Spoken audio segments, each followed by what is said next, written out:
Hey there, I'm Emma. I'm a writer, recipe developer, and I can never have enough roast chicken recipes. A big little recipe has big flavor and a little ingredient list.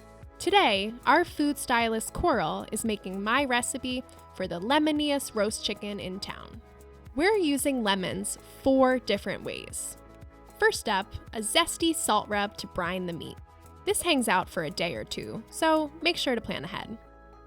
When you're ready to roast, give it a pat down. Dry skin means crispy skin.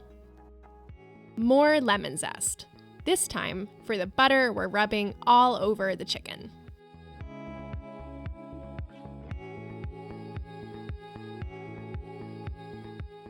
One lemon hunk goes inside the chicken to create steam.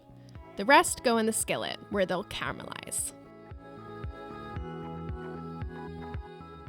That's one good-looking bird. This is as simple as gravy gets. Just combine the chickeny pan juices with fresh and charred lemon juice, almost like a vinaigrette.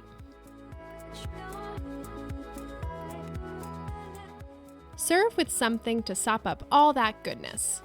We went with crusty bread. And that's lemony roast chicken in 2 ingredients. Let's eat.